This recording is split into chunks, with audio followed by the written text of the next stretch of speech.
Hello नमस्कार राम राम मंडळी, मी गोकुळ. तर स्वागत आहे आपल्या एका नवीन व्हिडिओ मध्ये. तर मित्रांनो, विषय असा होता की आपण 3 जण चालू होतो कामाला. तर मित्रांनो, यो घाटा आहे परदाळीचा. चला मग मित्रांनो उतरून घेऊ. घाटा खाली आल्यावर आम्ही कोणत्या पांदीत घुसलो ते आम्हाला कळलं नाही बरं का मित्रांनो. तर मित्रांनो, ती पांदी डायरेक्ट आम्हाला येड्या बाबळीत घेऊन आली बरं का. अरे मित्रा, लोकेशन कुठलं टाकलं तू? माझं लोकेशन होतं ना, तेच टाकलं. अरे बेन्या, ते येडी बाबळीत घेऊन आलं. एक तर या रस्त्याला कोण नाही अरे गावच्या. एवढ्याच मित्रांनी कॉल केला, म्हणलं डोंगराकडे वळा, इकडे वरती. एवढ्याच टन मारला, म्हणलं आपल्याला इकडे जायचं. मग मित्रांनो आलो बरं का आपण विहिरीवर. बरोबर इकडं आपलं किराण आणि विहीर आहे बरं का, खोंदाई चालू आहे खाली. 60-70 फूट करायची बरं का. तिला पण पाणी लागेल बरं का. एवढं खाली जायला तर एवढं खाली नेली तेव्हा पाणी लागलं बरं का मित्रांनो. अशी आपली रान आहे बरं का मित्रांनो. आपल्या रानाला कधीच नाही राहत बरं का वरती पाणी. त्याच्यावाले मी भले डोळे जात होते केस, मी डायरेक्ट चेंडी बांधून टाकले त्याच्यावाली. टेन्शनच नाही. म्हणे मी शाळेत पण नव्हती बांधली, पण आता बांधू लागू राहिली. इकडे आहे ना मित्रांनो, मोटर चालू करायला सोडून ती गायच्या पासून मळू राहिली. यांची दोघांची काय खटपट चालू होती काय माहिती. त्याच्यात काय लाईट आहे ना, 10-12 चक्कर झाले तेवढे. त्या मित्रांनो मोटर चालू होती बरं का. त्या मोटरीला खूपच प्रेशर होतं बरं का मित्रांनो. चला मित्रांनो, मग आता विहिरी मध्ये उतरून घेऊ बरं. आता पाणी येलं होतं ते आता उपसवलं बरं का. थोडस पाणी राहील, ती पाण्यामध्ये मोटर ठेवायला. आता मोटर म्हणलं खोल पाण्यामध्ये ठेव.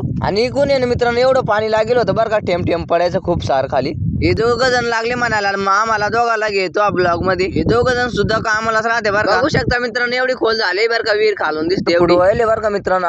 तर मित्रांनो, तिकडे आपलं लेबर भरीत होतं मटेरियल. मित्रांनो त्यांना म्हणायला लागलो, मी थोडा व्हिडिओ शूट करतो, तुम्ही भरा. बघू शकता मित्रांनो, अशी पदार्थाची मारली जाते बरं का वर. त्याला एक वायू रूप राहते बरं का. तर मित्रांनो, आपला ब्लॉग संपणार आहे आता. भेटू पुढच्या ब्लॉग मध्ये. Bye bye.